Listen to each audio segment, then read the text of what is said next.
Hello ladies and gentlemen, we're going to do a quick summary of EDG versus Top Esports, the game 1. This was the game where I predicted that the right side draft was better, but draft doesn't always win. We have some powerful champions on EDG that can, of course, have some pop-out performances when it comes to Senna. There is some situations where she's absurdly OP. Same with Diana. And this game was a showcase of EDG securing dragons and then pushing Top Esports into a position where if they make a mistake, they're going to get the fourth dragon and then they're going to be in trouble for the rest of the game. So this draft, the reason I mentioned that Top Esports had the better draft is because the first pick of EDG was not that big of a deal. GG, Yi. Nevertheless, the Lee Sin here that we see on the screen, there was a first pick Lee Sin into Jarvan and Misfortune rotation, so blue side didn't give them anything. Later on, Top Esports managed to get the counter pick with Jax into Aatrox, which is like, a good matchup for Jax, not like a hard counter, it's a fine matchup. And then we had the Zoe blind pick, Diana was the response, and Diana really popped off this game. So the biggest mistakes of this game is early on there wasn't too much action. Karsa had pressure.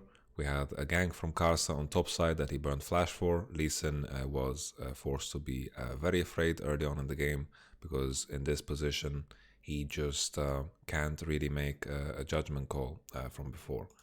Just gonna move the time until that point.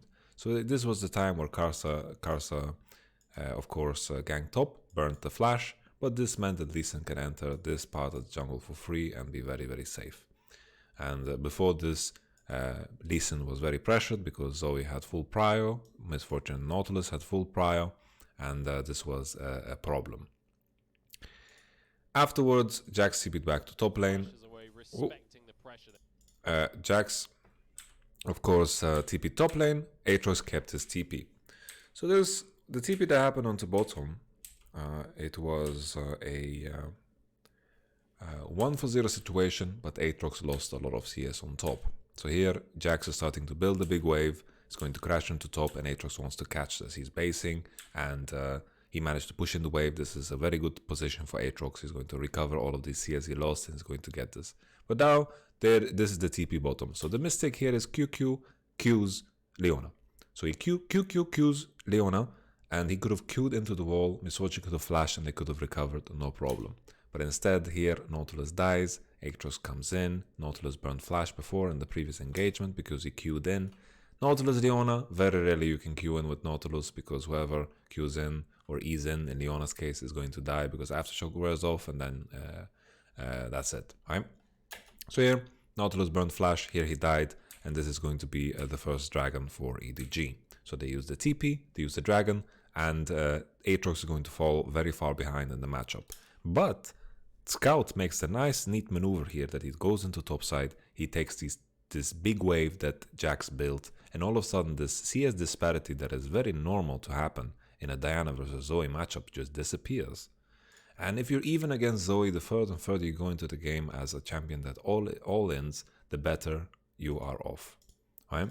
The better you are off. So here, EDG, Scout is clearing all of these creeps. Aatrox is going to catch mid lane, which is significantly less than these creeps. But it was all worth it because Scout was super strong this game. Super, super strong. I'm going to clear the screen from the clutter. Then we continue. Next thing we have is Top Esports make this maneuver. They push bottom and then they move all the way into mid lane. We see Misfortune and Nautilus doing a cross country. They're going into top side. They're looking for that Rift Herald, which is a good move. There's a good move from Top Esports. We're going to see this from a lot of competitive teams when they have both prio to rotate into Rift Herald at 8 minutes and take another free objective if Drake is not there for the taking. Here, Diana made a rotation into bottom, and once again, we have a trade-off, right? Diana's taking CS into bottom, and Top Esports are committed into top side. When in reality here, probably the best move is for Jax to base and to go into bottom and to match.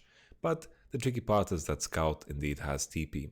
So if Jax goes into bottom and matches, Diana is going to be able to rotate and pressure the whole map while Jax is catching bot.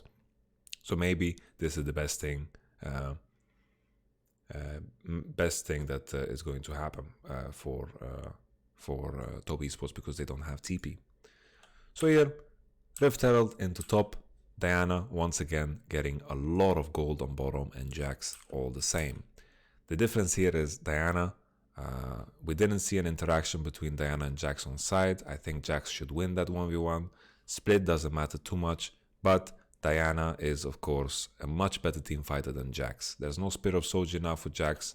He is quite nerfed when it comes to team fighting, because in the past you could play Trinity for Spirit of Soldier and then, no problem, you can team fight, but that's not the case here. Diana is going to be a stronger team fighter, so this gold that is being funneled into Diana is going to be more impactful than Jax, because this game is going to turn into a game that is all about the Drakes. So here we're going to continue. Top esports are preparing for the dragon that spawns in 40 seconds. Here the issue is that Jax gets horribly chunked, he gets pushed out, and Diana is already in such a good position. So Diana pushed this entire time, and the issue and the mistake why they are losing Drake is because here top esports make a rotation into bottom side. So here Jax should just keep pushing and then switch sides and go into top. Make sure that your top laner with TP is away from the objective. Instead they're playing 4 and 1, and right now we have 4 here in mid lane and 1. They're making a full rotation into bottom, but they cannot pressure. Right now there's no reason to make this rotation into bottom because you cannot pressure this turret. Right now Aatrox is here, not Leona is here, Lee Sin is in position, there is no dive. So you shouldn't rotate into top, bottom unless you can dive. It's very important to dive. In this position, Jax wants to be top, they want to play for Drake, but instead we have this situation where they wasted the rotation into bottom, and then of course Diana's punching the top turret, and Scout, the person with TP, is in the proper position. Zoe needs to match, because if they lose this full tower and so much CS for a Mountain Drake, it's not going to be worth it. So they need to react to this. They just need to. Zoe reacts, catches. Scout has TP, hovering, and then also Jax got chunked. Jax is in base, and this is another Turetsky for EDG. Now we're going to fast forward. A big goal for top esports is, of course, to break mid tower. They managed to do so eventually, because when you have a composition that wants to play 4-1 with a champion like Zoe, breaking mid tower is very important. They managed to do so, but later on they kind of throw the game with a very, very insane dive that they do. So top esports, better control of course, the Rift Herald, but not so good control over the Drakes. Now top esports have a good situation for this Drake, so sure, this is a good position for the Drake, and if Knight doesn't misplay the way he did, then they could have walked away with an ocean here. EDG are trying to sandwich, but I think it would be very difficult here if Knight actually maintained this position and didn't ult in the range of Mako. Because here Mako is in ult range, Q lands, Mako does his combo before he falls asleep, and then boom, they kill a Knight. At the same time, EDG are collapsing here on the Drake because they want to, of course, contest the dragon. They want to get this third Drake, is very important to them. They managed to trade 1-for-1. But the biggest difference maker here is that Senna has a blue buff, and she's going to heal up the Lee, she's going to heal up everyone on their team, and they're going to be in a position to fight this, because top esports don't have the same amount of regen, don't have the same amount of tools to go for this. Another thing that is important to highlight is the fact that Scout has TP. He can TP back, so he cannot TP back unless she picks up a TP, but no one's TPing in her base, so there's no TP to be found. Here EDG just walk up, Scout's gonna spawn in 8 seconds, and look at EDG being so healthy with the Senna. So this is all of the big mistake that, of course, Zoe made. Zoe got caught by Mako, and this was something that was very uncharacteristic. Knight is very hyped up and honestly threw this Drake because of how he played. He got queued, and I think it was a one fight if he just maintained position, because his position was very, very strong and he could have waited, but Mako played it beautifully. Next point, top esports trade bottom turret and bottom XP and a little bit of bottom pressure for this Rift Herald. They're not in a position or in a mood to fight right now. They are closing the gap for some items here. Leona's finishing her item, Senna's finishing her item. They're giving up this Rift Herald, which is a huge deal for top esports because they can actually play through mid lane now. They can play through mid, they can break that mid tower, and all of a sudden impact the map more heavily. But now the big issue of top esports and what they're doing is, instead of walking with this mid wave and actually using it to siege Very big mistake, very big mistake. They should walk all the way with this wave, hit this tower, threaten the enemy, pressure the enemy to show up here. Because if EDG did this move instead of what they're about to do, then it would have been much better. Instead, they're choosing to rotate into bottom, and in bottom EDG are already positioned. Meiko is there, GGA is there, Gino is there, TP of Diana, Senna has a global, and this wave is just there. This wave is just there. They could have just hit the turret with the wave, they could dive Senna if she's alone, and then force EDG to show up, and then the moment they show up, crash into bottom and take this tower. But here, just top esports skipping steps. Very, very bad macro mistake. They go for a dive, Diana TPs, and this is just something that can't happen if you have champions like Jarvan, Misfortune, Nautilus. All of these champions fall off quite heavily.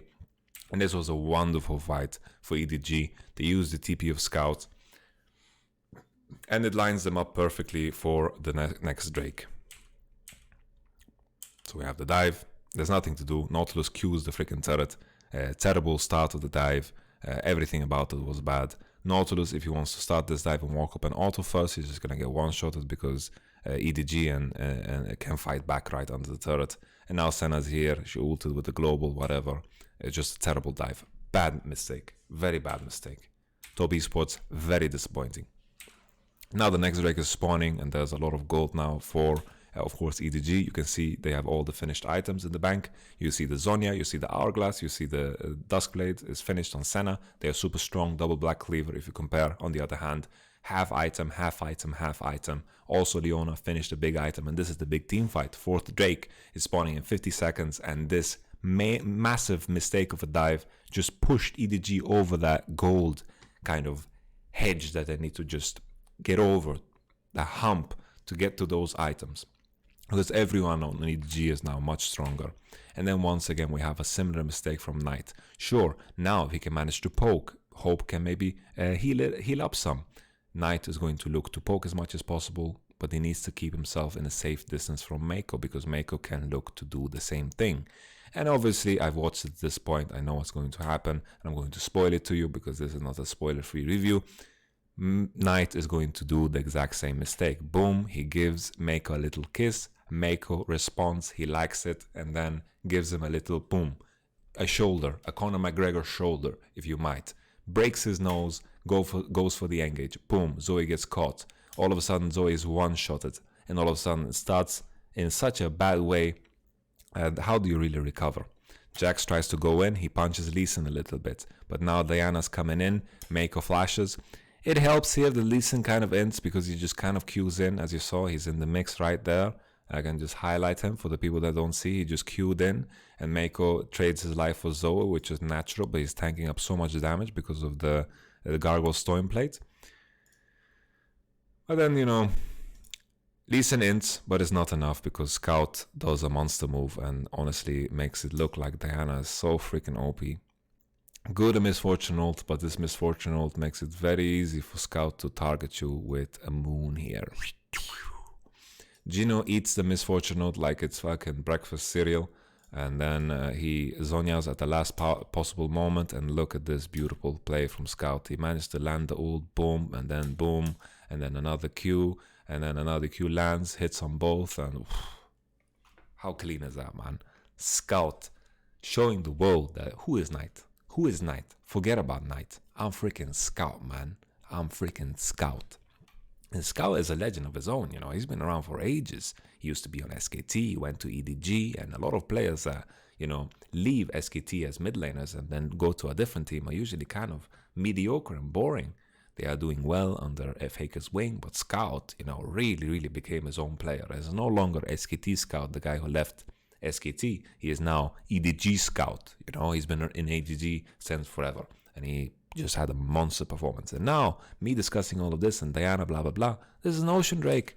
An Ocean Drake soul. It's so big for the fights, so big for the split, and all of a sudden, all these windows of top esports composition being stronger are being closed. Team fights, very easy for EDG.